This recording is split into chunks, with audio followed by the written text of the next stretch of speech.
I don't know if you use no mic or nothing. Is that okay, Abby? I don't use a mic? Perfect. All right, so we're gonna give a little, myself, Paul Brown and Lauren Tansel will be giving you a little presentation today on the hailstorm from last year and some of the, residual that's coming this year yet and such, so we'll go through that a little bit. Oops, and there we go. So back in 2013, when the hailstorm hit at the end of June, that's when the flood of, people came in and the work started and such. And so for 2013, 3,951 permits were pulled in the city of Manitowoc for storm damage with a value of $40 million. That's pretty big numbers.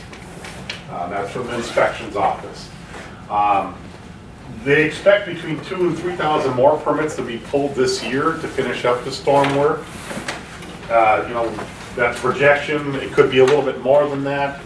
I've heard numbers even as close as total of 9,000 projects could be done, but we'll have to see when it all shakes out. But that's what some of the numbers are going out there. So, we're talking 6, 7, maybe as much as 9,000 residents or whatever, or businesses, residents being hit with storm work. Just to give you an idea, last August, St. Paul, Minnesota got hit. They had 65,000 claims. And 2 years ago in Chicago, there was a part of Chicago that got hit, 120,000 claims. So hail is a big thing nationwide. What happens to my shingle? With the high impact of the hailstone, it actually fractures the shingle mat in Denver. I'll show you some pictures here in a second. So it's going to feel like a bruised apple. So you go to the grocery store or in your refrigerator, the apple got hit, it's going to feel like that where the shingle is. Then it loses the granular stones and then they dissipate, which allows the mat to be exposed to the UV of the sun, and that's actually what shortens the life of it.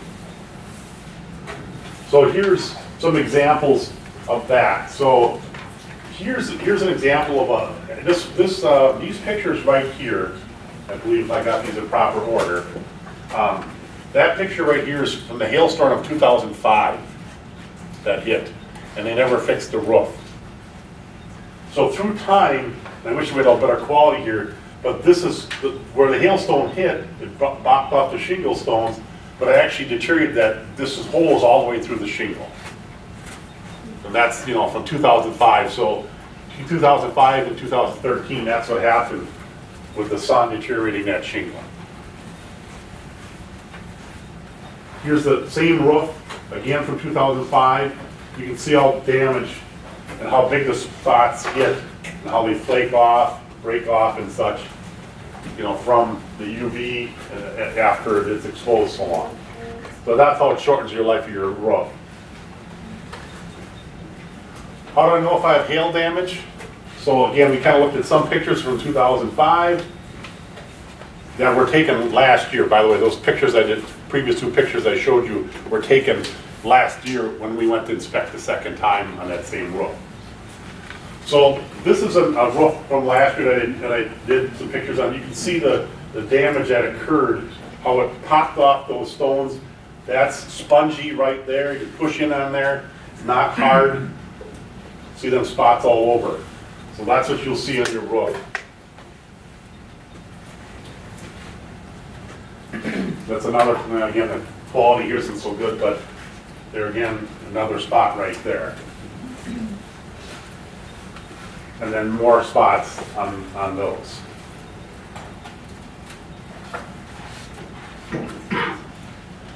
You may see this chalk all over, you may see that writing up there. So what the adjuster from the insurance company does, he's identifying that this is the east side of the house.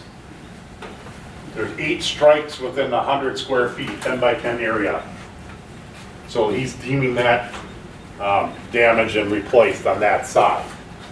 Now, they go anywhere from, some I see is below 7, but 10 is kind of the magic number. A lot of adjusters will do 8 and such like that. What I am a little surprised is that right on the edges here, some companies won't pay for damage right on the edge of the shingle like that, or if it's on the bottom of the shingle, they won't pay for damage like that. So sometimes it's a little interesting how each adjuster is. Delayed damage. So now we've gone through, last year, and you maybe had your roof inspected, and you know what, I didn't see any damage on it, or they didn't see any damage on it. You still may have damage, because through this winter cycle that we had, the freeze thaw, the shingle stones may have now come off because of the, cold, hot, cold that we've had. So you may want to have your roof inspected, especially if you were in that high impact zone, kind of south of the river here. You may want to have that checked. Because you could have damage now this year, which would actually take it back, and it could look like this right here, with damage and spots, but you may not saw it last year, or the inspectors may not have saw it last year.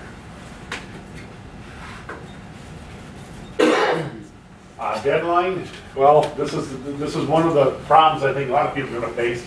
Most insurance companies will want it to be done by June 27th of this year, because they give you 1 year.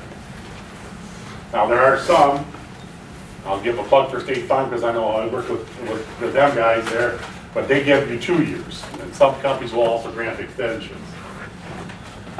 So they give you 2, can I file an extension? Possibly. Again, each insurance carrier is going to be different.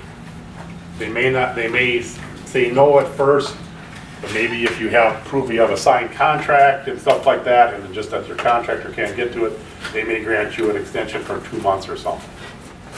Okay? Yeah, isn't the practical reality, Jim, that if you've already had your home assessed by the estimator, and you've already signed a contract, you've already backed in that contract to your insurance company, in most cases, you've already been, in effect, paid out? No, you're not paid out totally in most cases. Some companies are doing small damage. I've heard of companies going $10,000 and under will write you the full amount. But anything more than that, they're paying cash value at this point, and then you have to prove that the roof is done and have to send like an invoice in saying you paid the final invoice, those types of things to get the balance of your money that you're due. And the cash value is based on how old your roof is. So if your roof was 18 years old and it's a 25-year roof, you're gonna pay you a smaller cash value until you replace it. And they do that so that you don't take the money and don't replace it, and then you try to come back later on with another storm or something else. Okay. Steve, if I've got anything wrong, please jump in. Steve, if you don't mind, could you expound? I know it's State Farm specific, but they have 2 years, and is that 2 years to have all the paperwork signed? Is that 2 years to have the construction done? Have the work done. Have the work done? The process varies by company. We do the actual cash value payment as quickly as we can get the adjusters out there. Then usually we get an estimate from a contractor. The adjuster compares the scope of the work to make sure we're talking about the same job. Then they look at pricing. If there's any difference in pricing, the adjuster and the contractor work that out. Then they give the insured the green light to go ahead and sign the contract, and we cash them out right then. So they have the full amount, subject to just getting on your calendar. Okay. I didn't realize you paid If there are supplemental hidden things, which happens. Right. We didn't know they had 2 layers or shakes underneath, all that extra stuff. Then you're gonna send me an additional invoice for what you find. Just kind of like a body shop, hidden damage. I put a little plug in for local contractors. Keeps the dollars local, which supports your businesses too. The warranty, what do you expect in a warranty? The shingles themselves will probably be from 30 to 50 years, depending on what brand you choose and options they have. Workmanship, it's going to vary by contractor. We do 2 years on our workmanship. And on a roof, I typically go longer than that, because we feel very confident in our work. So 2 years in writing. Jim? Yep, go ahead, Steve. What about the roofs that have been going on in the last couple of weeks, where those installers are not complying with the shingle manufacturer's warranty requirements for temperature? Well, I'll be honest with you, Steve, we're out roofing right now because we have quite a bit to do. And GEF, because that's the shingle we use, doesn't say you can't put it on in winter. They just say you're supposed to apply additional sealant. Okay. But their shingle is probably the most superior product I've seen in a long time on the market. And a little sun like we had yesterday, those shingles are glued down. It doesn't take long. The biggest concern, I would see is that if you are in an area where you have lots of dust or dirt, and dirt blows, so if you live next to like a quarry or something like that, or if you're doing some roofing and it's early spring and a farmer's with the field, that you get dust in between there, that the dust inhibits the sealing. A lot of the shingle manufacturers, I think, do a pretty good job of doing that. There are some brands out there that, I would not recommend, but that they're different price points for everybody. And then, what if, we're talking about like Steve just said, what if my insurance company's estimate does not match my contractor's estimate? Well, typically the contractor should be filing a supplement.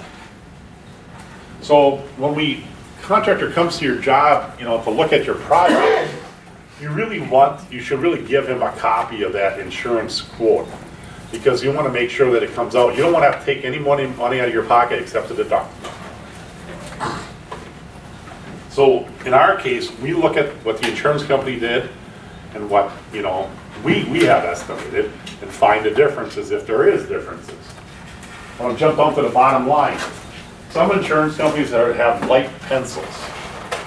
That's kind of a good term I use, So what they do is that there's all these options to do when you're doing a roof. So if you have a 2-story house, the contractor should get paid extra for doing that. If it's a steeper roof, you should get paid extra for doing that. City permits, some unusual circumstances, other things to that effect. And sometimes the adjusters don't put that in their quotation. So we go through and look for that to make sure that they have that included. And if they don't, we do what's called a supplement. The other thing some of them are doing is they're actually taking and doing the stuff off a computer-generated satellite image. So there's technology out there that I can buy, and the insurance companies do buy it, and I can pay, it costs me like $40 a job to get it. I'm sorry, it's a little more than that, it's like $60 a job to get it, and that they'll actually give you the quantities from the satellite image. And they guarantee it within so many percent. But we do find some discrepancies in some of that, so we field measure all our roofs. And if we need to, we do a supplement. So supplement is saying the difference, we explain the difference, we get on the phone with we email that to the adjuster, get on the phone with them, he agrees, disagrees, whatever, and we try to get it all worked out. Okay? And it has to be approved by that insurance company. To the end, I just want to tell you what our services are: new homes, additions, light commercial, building faceless. We're on Lloyd's Photo right now over on Washington Street.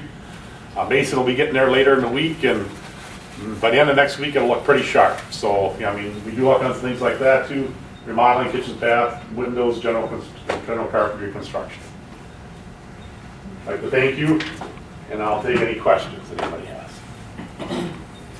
Jim, I have a question. As a result of the storm, obviously there's direct damage. What are you seeing as additional work people are doing in terms of volume? Are you seeing more work being generated? Well, one of the conversations we had a little bit before the started here with the presentation was that some people get paid because they have damage to siding on one or two sides of their home or something, and they may decide, hey, let's do some additional siding work around the rest of the home. They may upgrade a siding or upgrade shingles to something different. They have vinyl now. There's newer products out there. LP Smart Side's a very good product. We're seeing people doing stuff like that.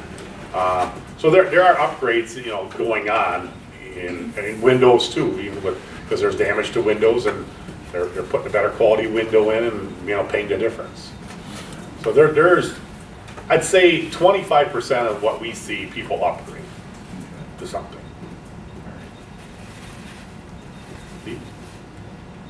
We experienced early on in the storm, or after the storm, I'd have to call it elder abuse, where, not you guys, the out-of-towners just flooded Market neighborhoods with people usually walking door to door, and I had kids, meaning probably 50-year-olds that would call me and say, you gotta go over to mom and dad's house.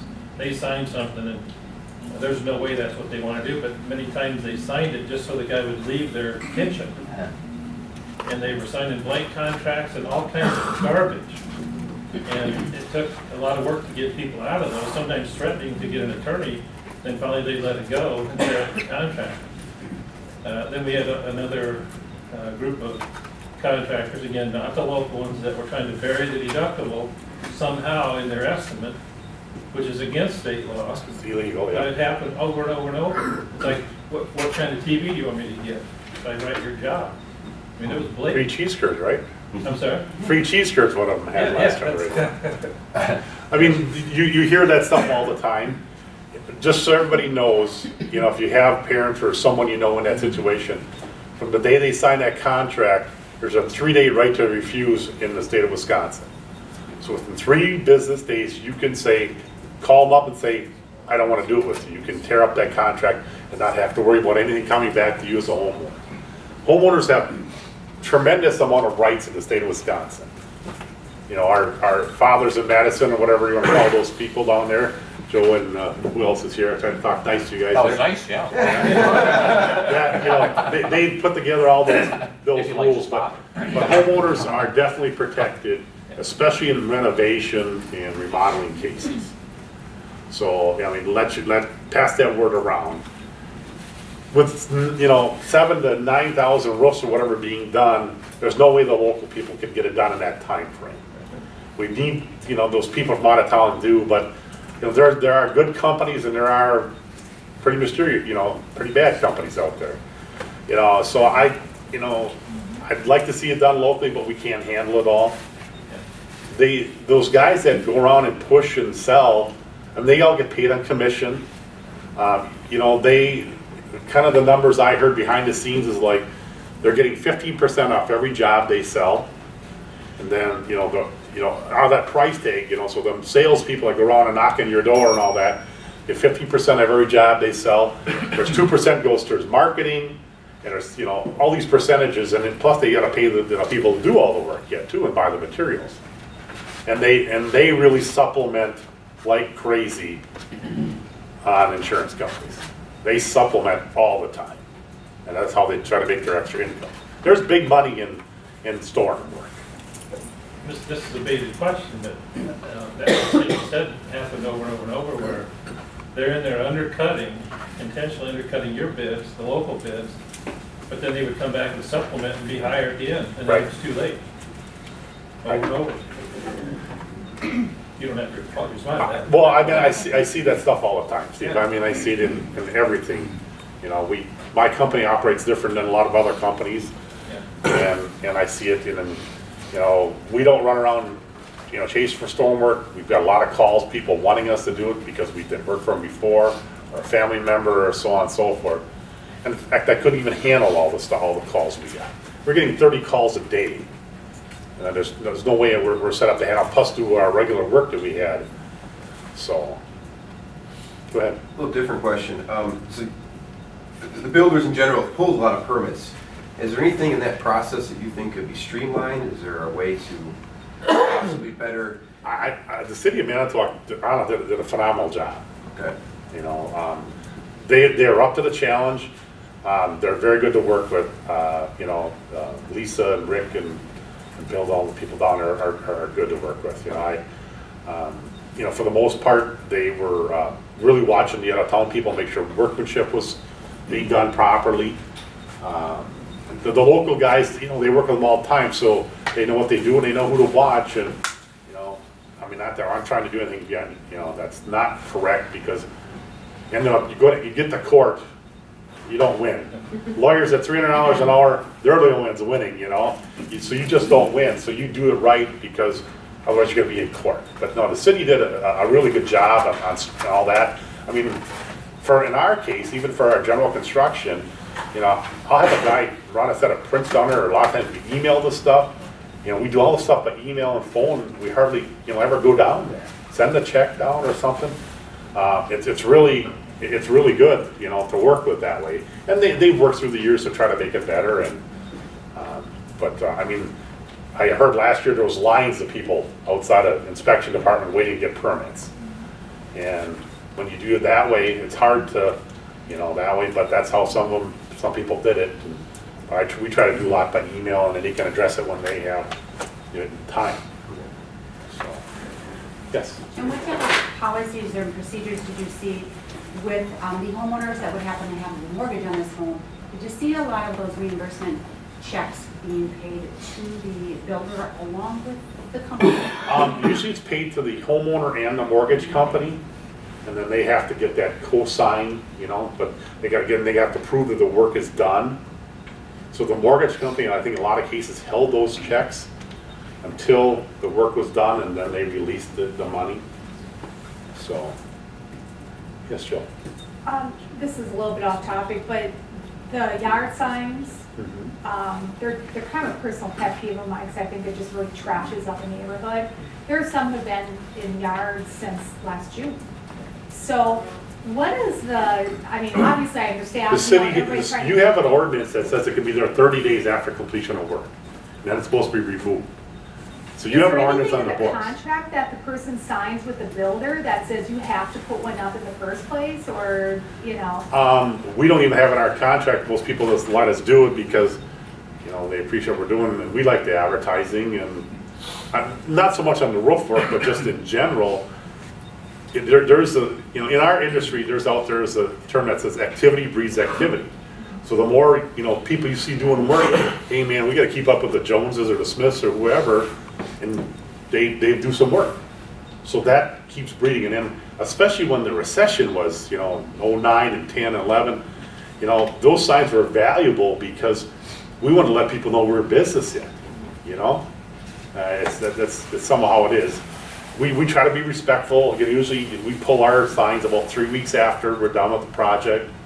You know, a few cases this winter because it was so brutal, they were frozen, you know, things like that, but But is that sign the property of the company or the homeowner? the company. So, But but the- a but- homeowner can take it down and put it in their garage with somebody, Correct. because I've had a couple people call me and ask, and I'm like, you know, I think it's probably the property of the company, but it's on your property, so you can take it down if you. Right. Now, you know, if it's one of those little, you know, with the campaign signs there with the little wire, Right, they're not coming back for them. I'm sure you could Right. probably just tell people to discard them.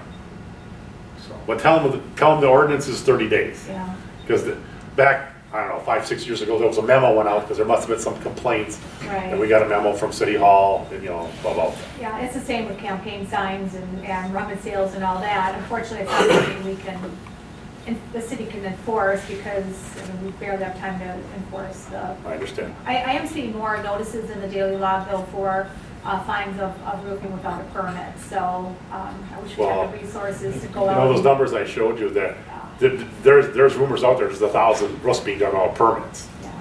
You know, I don't know if that's true or not, but I'm sure there's a bunch of it. Lee? We had some homeowners that came in, a number, a big enough number that made me nervous, where the contractor told the homeowner to go pull the permit because they weren't licensed. Don't laugh though. You should see I mean, we see it all the time. We see it all the time. I know several builders that do business in Manitowoc County that don't have proper credentials. It's not a license, it's, you know, basically you're getting a qualifier. You have to have two things. You have to have one for your business, and you have to have a qualifier which says you passed the test and do continuing education. Well, they grandfathered in some of, like I got grandfathered in because I was in business long enough, and before they put the rule in place. But if you had to sign up with a certain period, and some of those people did, I know some people can't pass the test. And Jill, I know you know one of those persons. I know you would, because, you know, but they can't pass it, so they have the homeowners pull the permits if they get them at all. You know, so. As a kind of shameless plug for State Farm Insurance, I'm a State Farm policyholder, and having that 2-year period has been a blessing, because I haven't had my work done yet, because I didn't want it done last year because everybody was all busy, and I wanted to use a local guy. So I said, we can wait till spring. Well, now honestly, I'm having a hard time getting somebody to go over and get it done because, you know, I'm sure the season's going longer. If I had to have it done by June 11th or whatever it was, I'd be probably in a lot of hurry because I've had significant damage to my home. So, There's quite a few people, they're gonna start getting nervous in May, yeah. you know? State Farm routes. Sure. When you look at the storm from a job perspective, you know, kind of broad from the Home Builders Association, how do you see this storm helping maybe with employment numbers in the short term and maybe more importantly in the long term? You know, are we able to sustain some of those and carry those over? Well, you know, we hired 2 additional people in the field. I actually hired another person in my office to help with all this. So I've got 3 employees I've added. There's been lots of others, you know, have added more than that in the field or whatever. But I'm not just doing storm work, I'm doing, you know, lots of general construction and that.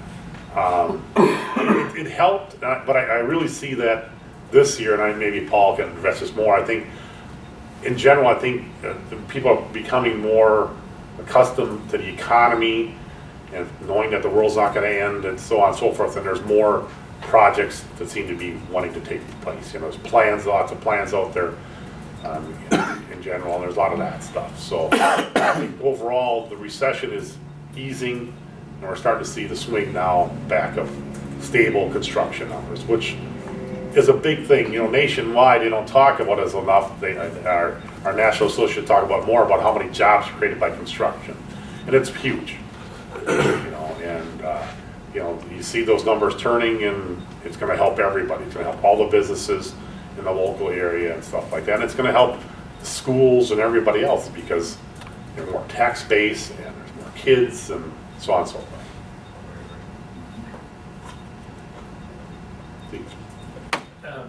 It seems like we had the May 12, 2000 St. Easy storm, kind of the river south here, July 1st, 06, kind of the river north.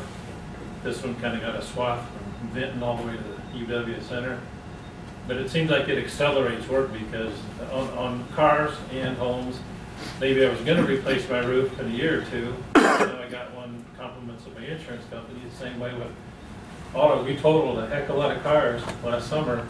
Maybe I was going to replace my car in a year or 2. Now I went ahead and did it because I got, you know, the big check from State Farm or anybody.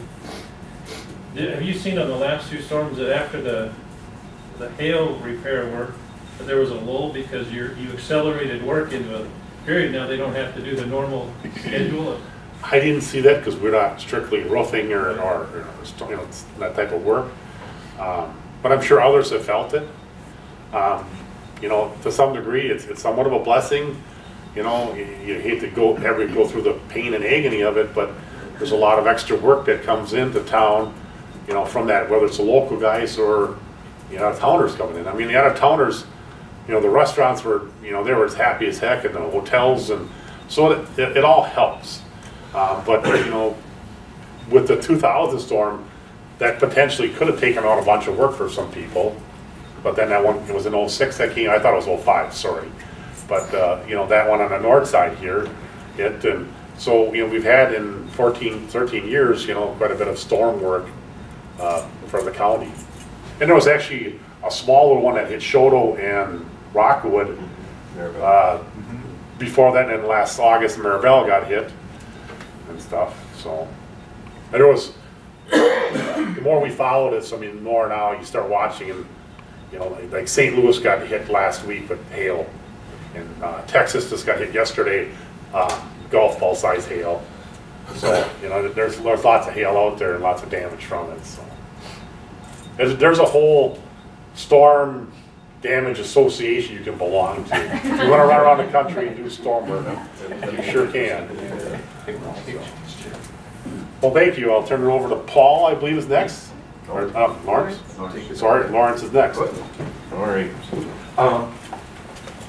For those of you that don't know me, my name is Lawrence Hansen. I'm from Maritime Insurance. I don't have a PowerPoint prepared, so I want this to be a little more interactive, and Steve can throw in his 2 cents. Steve and I coexist very nicely. We don't step on each other's toes, so there's no professional friction. But I've been at Maritime for going on 11 years, and I just have some general comments put together from the insurance perspective. I'm telling you the insurance industry perspective, but I'm just a messenger, so no shooting me. One of the things that Jim had kind of touched upon and Steve had a little back and forth on, I wanted to address deadlines because I think there's a lot of misconceptions about what you can and can't do. You really have a year to report your hail damage to the insurance company. And again, I'm an independent insurance agent, Steve is a direct writer, so there's a little bit different perspective there because independent companies, again, our brokerage works for many, many different insurance companies, Acuity, Wilson, Germantown, a lot of them that you're familiar with. So we do have a lot of different companies to deal with and a lot of different perspectives. But getting back to the timeline thing, for the most part, you have a year, well, you do have a year to report it to your insurance company.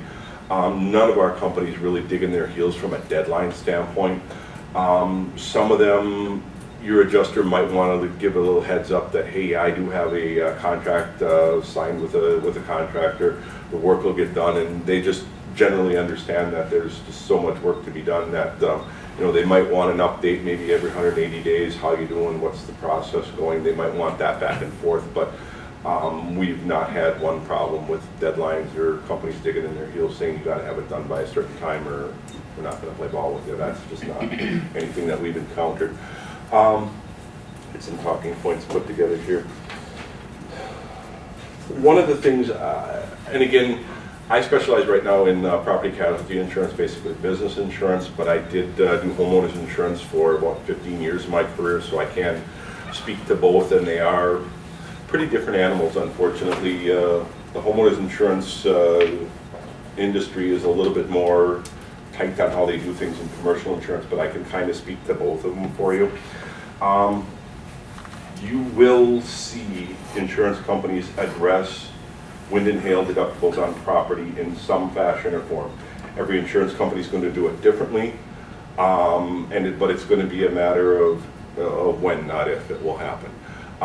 One of my insurance companies, it's a pretty local company here, they're trying to get away from small deductibles on policy. You've got a business insurance policy with a $250 deductible. Right now they've been putting on about a 15% increase on your premium at renewal, and then offering a flat renewal if you take a $1,000 deductible. So they're and that's kind of thing you're going to see. I insure a very large property owner here in town, and his insurance company at renewal wanted to put a 5% wind and hail deductible on his policy. 5% wind and hail deductible means 5% of his building limit would be considered deductible for wind and hail. Those buildings are about $500,000 a piece. So that's about a $25,000 deductible on wind and hail. That's basically like having no insurance. I insure a nonprofit agency here in town. They've had hail claims in the last 2 storms. Again, that doesn't make them a bad risk. They were just in the way of a hailstorm. That just makes them unlucky. It doesn't make them bad. That's the only claims they've had. Their company at renewal wants to put a $10,000 deductible on wind and hail. It's a nonprofit. They don't have deep pockets. They don't have, you know, and they have a hard time going to a bank to get a $10,000 loan when they don't have. So again, that becomes impractical. Your homeowners insurances are going to address it the same way. You're going to see that kind of stuff. So the reason I'm really saying this is when you start to see all that paperwork come in from your homeowners insurance company that you just generally threw in the recycling and didn't open up, start to look at them, because that will be, you know, and Steve I think can agree, it's going to happen. So make sure you have an open line of communication with your agent. That's one of the things we do at Maritime, is we do review everybody's policy on an annual basis and kind of give you a heads up. This is what changed from last year. This is what changed from, you know, blah, blah, blah. And again, it's a free market out there. If you don't like what your insurance company is doing to address wind and hail, you can just go somewhere else. I mean, the property owner that I mentioned that was going to have a $25,000 deductible on wind and hail, we moved his coverage to a different carrier. He had to pay a little bit more for it, but then he isn't basically self-insuring for wind and hail anymore. So those are going to be your options. Make sure you address those with your agent, because those, again, it's going to happen. One of the neat things at Maritime, because I think, and Paul's going to talk about it a little bit too, is we have 2 companies that, if you, from a homeowner's insurance perspective, have hail damage to one side of your house, which is the humongous thorn, because insurance companies will look at it and say, well, the other 3 sides of your house were not damaged, we're not paying for those. And that's really a crappy position to take. And again, I understand it, but I don't agree with it because it really puts you in a bad position, because you don't want your house to look, like a saddle on a pig. But on the other hand, you don't have $10,000 to give Mr. Reef to side the other 3 sides of your house. So we have 2 companies at our agency right now that will give you an endorsement, and again, you're going to have to pay for it, that if you have hail damage, they'll pay to replace all 4 sides, so it all matches. Again, I don't know how much it is, but it's just kind of neat that some companies are addressing that. But again, you're going to have to pay for it. Oh, and the other thing I wanted to mention, and Paul can maybe speak to this too, is homeowners insurance companies right now don't care about lifetime shingles. They don't care about 20-year shingles. We've been told at Maritime that 15 years is about the life expectancy of a roof in this climate. They say lifetime shingle is a utopia, in a perfect world, and this is not a perfect world. Again, I think that's crap. I think I don't agree with that, but that's the perspective that they're taking. That after 15 years old, your roof is too old, and they don't want it anymore. So that's something that we're seeing coming up. That's pretty much all I wanted to address. Again, the best thing to do is to have a good line of communication with your agent, and I know Steve does an awesome job at that, because it is going to come. Be prepared for it. You're going to have to make the decision, do I want to self-insure a little bit for hail? Do I want to pay a little bit more for my insurance? It's not your insurance man's fault. It's just, you look at it from the insurance company's perspective, and I know that's what you have insurance for, but on the other hand, you pay $500 a year for your insurance, and State Farm bought you a new roof last year. Well, if you haven't had a claim for 30 years, then you're just a break even. We're all in business here. How many customers that you want that you service for 30 years and don't make a nickel on? No. So the insurance companies are in business to make a profit, unfortunately. I don't work for free. You had a question? I actually have a couple questions and Go ahead. comments too, so kind of however you want to. Sure. Shoot away. What's the difference between making like a car insurance hail claim and then a house insurance? Meaning, like normally your insurance company just sends you a check and you can not even fix it, but with a house you have to fix it. Like, why is that? It's got more to do, and you can correct me, Steve, but I think I have my facts straight on this, because I did have a customer address a similar question on their hail damage to their building. I think the damage was about $7,000 or $10,000, significant but not huge, and she wanted the check made out in her name because she wanted to take the money. Okay, just kind of like what you were saying about your car insurance. Okay, the carrier said they would not do that. And the reason they said they would not do that is because it has been challenged in court. If there's a mortgage on that house, that you are obligated to fix that damage, and if you don't fix it, the insurance company has actually had to end up paying two hail claims, because you pocketed the first check, and then and the insurance company's paid you, and then your mortgage company somehow finds out that you had hail damage you didn't fix. The mortgage company goes back to the insurance company and says, you got to pay to fix this. And it's held up in court. The insurance companies had to pay two hail claims in that situation. So That's why doesn't that same thing happen with a car? Like if you have a loan on your car, it does? Okay. Or If- we're legally required to protect anyone that you owe money on a car, or on property, a car or Okay. loan. So if you had a loan on your car, the check is co-payable, just like you and the mortgage company on the homeowner side. Okay. And Lawrence is right. If I know about the lien holder on the car, and we pay you directly and didn't protect the interest of the lien holder, which we knew about, and you take the money and run, and now the car is worth much less than what they loaned you money on, we have to cover that. Yeah, in a Now, lease that situation, I'm complicates sure that things. gets to be ugly.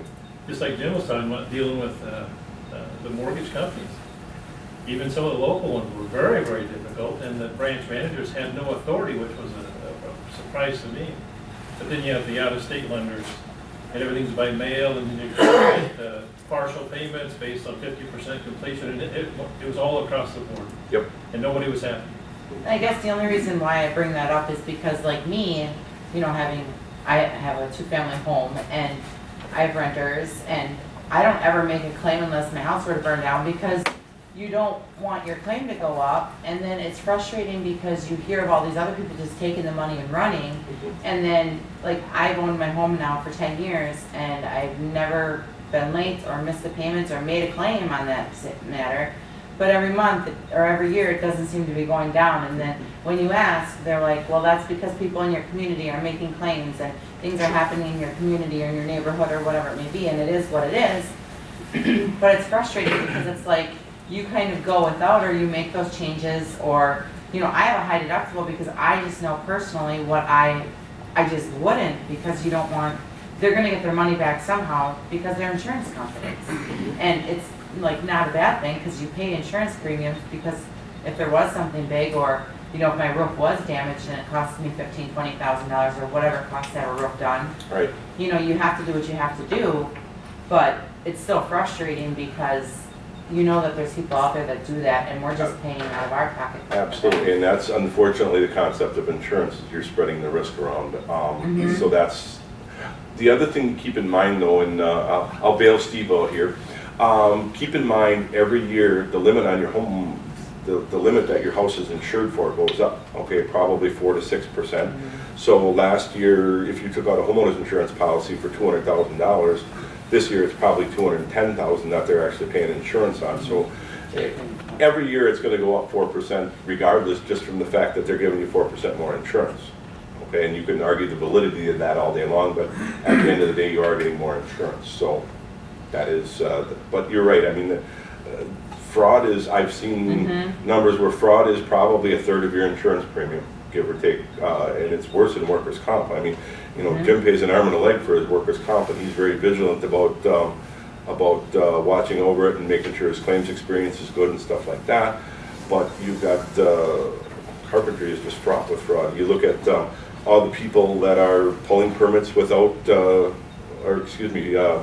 doing jobs without pulling permits. They're not paying workers' comp on their employees, and Jim's trying to do the right thing, and that's, you know, that's a huge pull on his bottom line, is he's trying to do the right thing, and you have so many people out there trying to cheat the system. Right? Correct. I mean, what we see is that I don't insure Jim. what the other town contractors do is they pay the people who do the roofing as subcontractors. And they're they're all not like individual subcontractors. They work together as a group, and then one time this guy will take that check, and the next time this guy will take this check, and they get away without paying workman's comp. And roofing workman's comp is about 17%. No, it's not. It's huge. If you're just doing tear-offs on residential, it's about 40%. Your 17 is your carpentry, which carpentry. 1560s. Yeah, that contemplates roofing as part of the whole scope of things. But if you're just doing a straight-up roof job, it's about $40 per 100 of payroll. So, and again, Jim's trying to do the right thing, and that's the kind of thing, that's the uphill battle he faces against the storm chasers that are, in essence, cheating.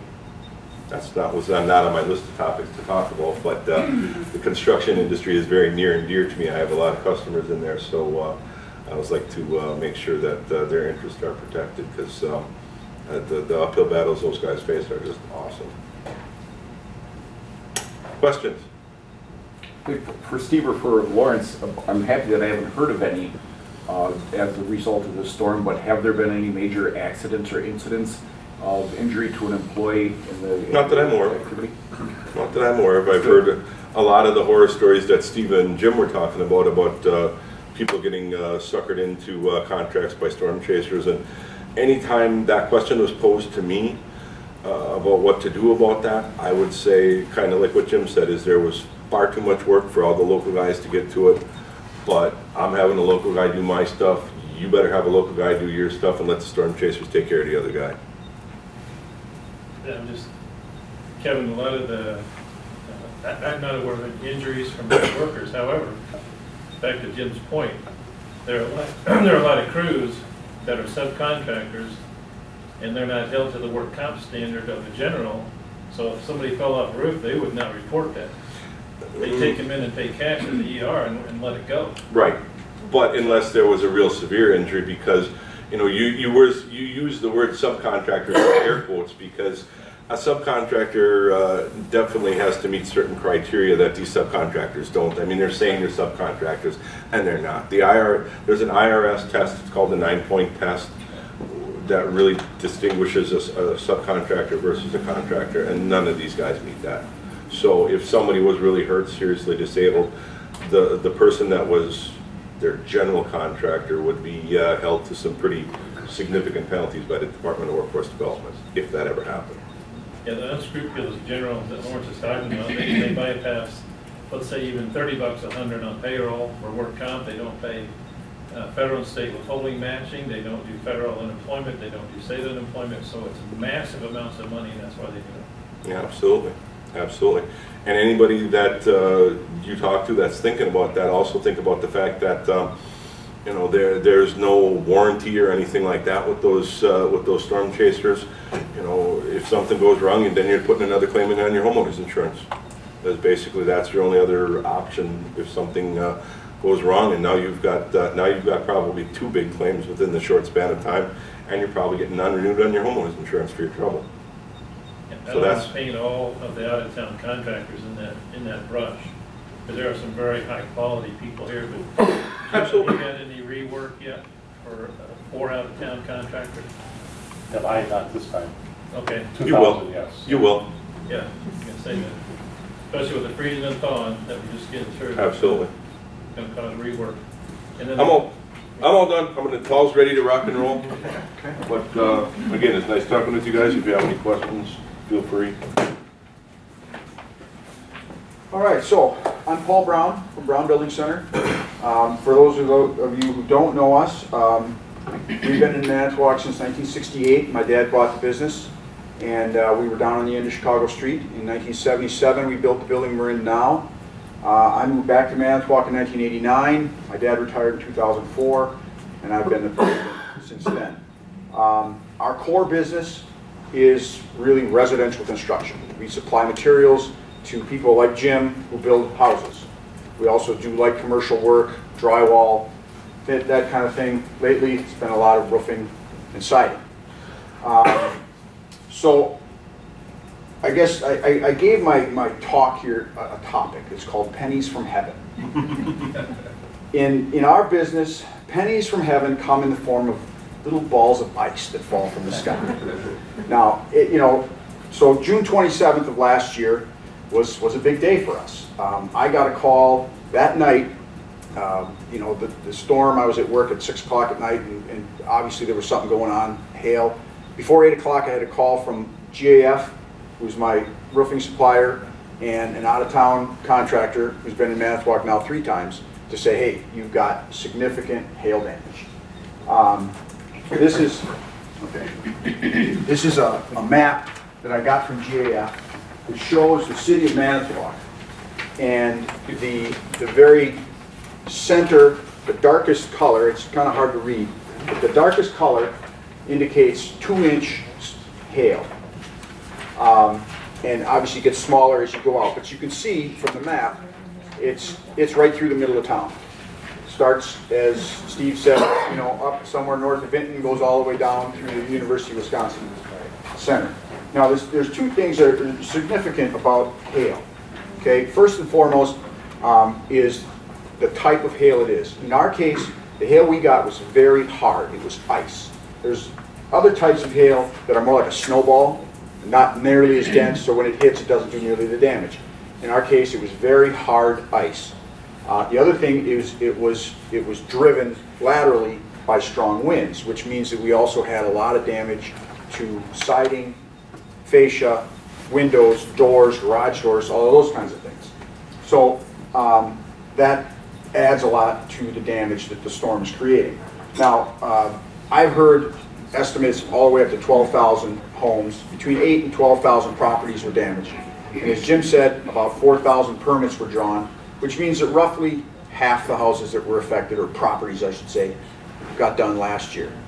Again, I've sort of anecdotally heard that about a quarter of the houses or properties that were damaged aren't going to get done at all. People will just take the money and not get their deductible. They'll just do the work. If they don't have as we discussed earlier, a mortgage on their property. They won't need to get it done. They'll just take the money and do it maybe at a later date. So that leaves us with roughly a quarter of the total, which could be 2,000 to 3,000 properties, as Jim talked about earlier, for us to do this coming season. So, as Jim stated earlier, this is an industry on and of itself. Storm chasers have a network, they have internet access that shows them when a hail storm occurs anywhere in the United States. They know almost immediately. And they know the scope of it, they can estimate very quickly how many houses are going to be affected by it, and they mobilize very quickly and get into town as soon as they can to start selling. So last July, we had more than 100 storm chaser companies come from out of town. I've heard as many as 140. It was a lot. We were inundated with people coming to town. Also, ABC Supply and Milwaukee Insulation, who are two national materials suppliers, a lot like me, set up shop in Manitowoc, brought in materials, rented space, and brought in their sales force. We needed those people in Manitowoc to handle this work. Brown Building Center was at our limit. We were doing as much work as we could every single day, and we probably did, less than a third of all the work that had to be done. As just sort of a snapshot into what this meant for Brown Building Center, on a normal year, we will sell about a dozen trucks of roofing.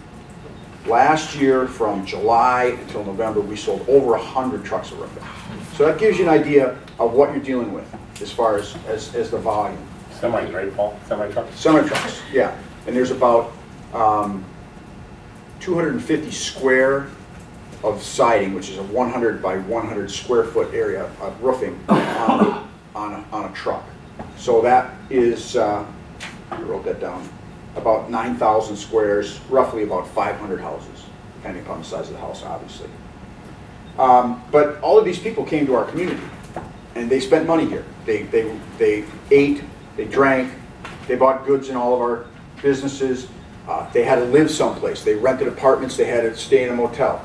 So, people like me, people like Jim, we weren't the only people who were directly affected monetarily by our storm.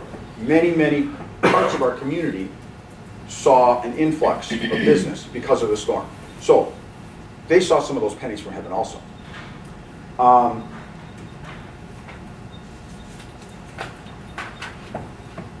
So, in the case of the vinyl siding, okay, roofing is pretty straightforward. In most cases, hail comes down, it damages the roof, you're going to replace the whole roof.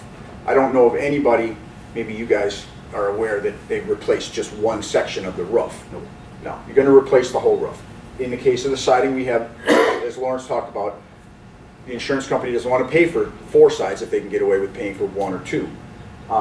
So we saw many people who came to us with a little piece of siding and says, hey, can you match this?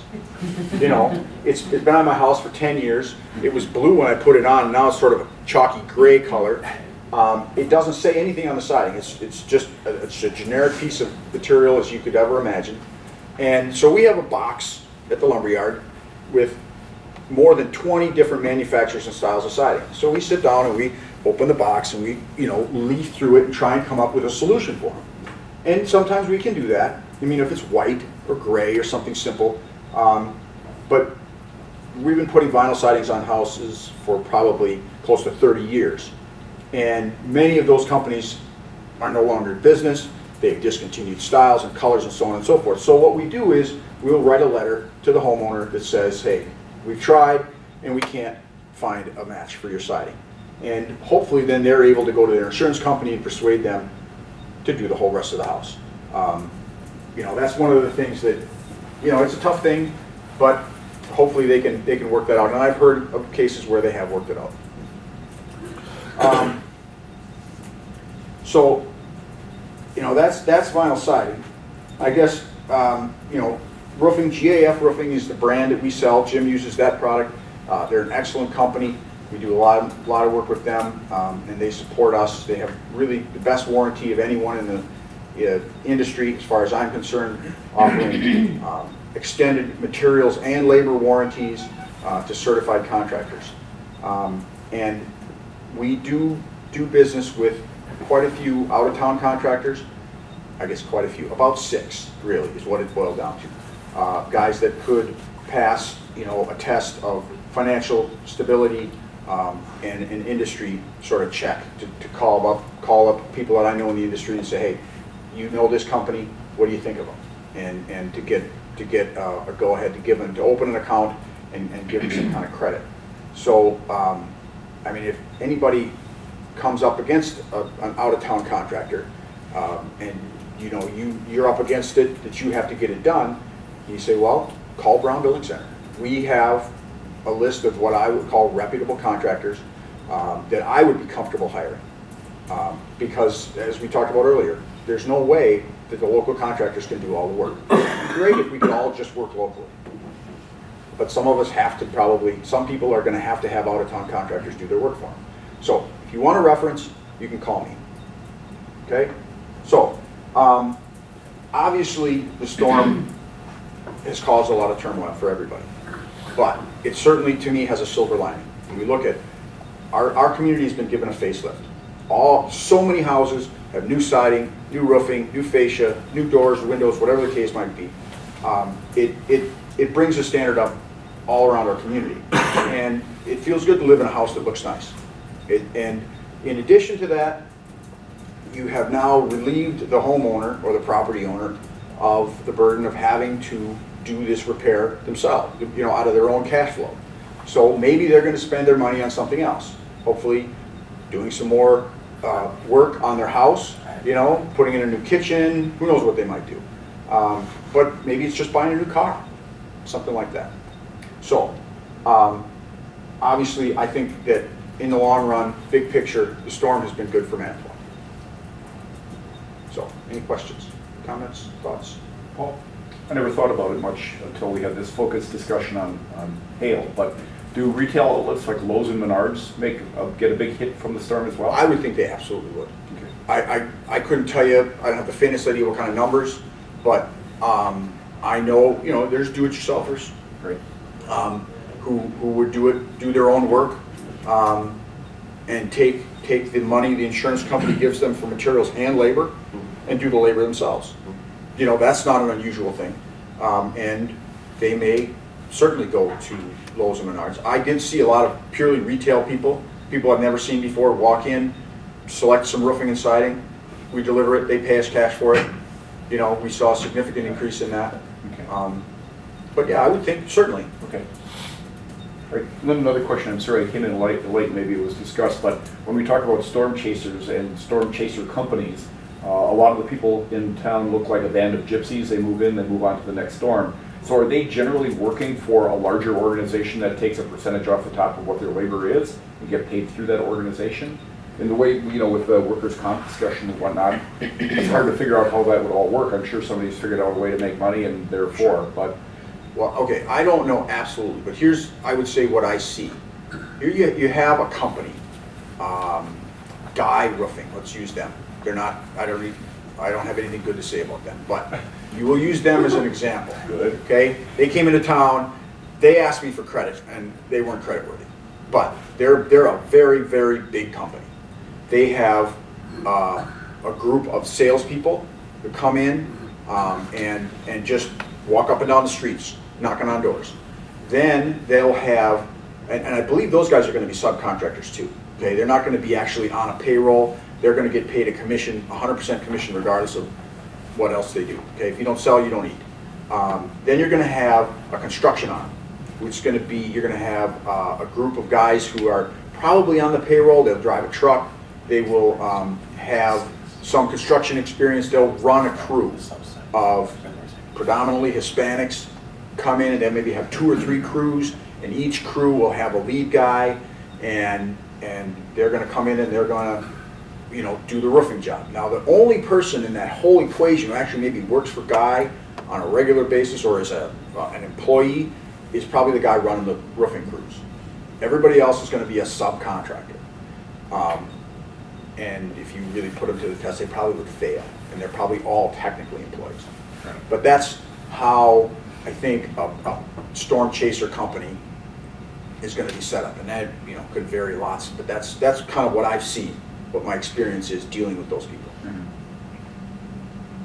Well, the other point that I hadn't thought of before is that, actually, as a result of this, a lot of properties that maybe were a little worn or dated are getting a facelift. Oh, yeah. What happens to, and if you don't know the answer to this, anybody does, what about any properties that are bank-owned or abandoned? What happens with them? That's a great question. Maybe- I would think, They're sitting there in foreclosure and no one's in them. yeah, Right. Is that I don't know what- why you would Ours need, are, if there's. ours are covered by our insurance company, so Right. if we own them, then they'd be covered by our insurance company gives us the money. Now, whether or not we apply, it depends on what kind of position we're in. Okay. But generally, our insurance will cover it, but whether or not we fix it up, a lot of times we don't get the money out of it if we fix it up, so. we Right. don't. So they just kind of remain hot, cold, and, you know, kind of. And I mean, sometimes I think there's already been a sale kind of indicated, that money will be set aside and the new homeowner can do the work. Oh, okay, so they So- use that to get repairs, okay. Okay. Anything else? All right, thank you. Paul, thank you very much. Jim, thank you. Very nice way to put a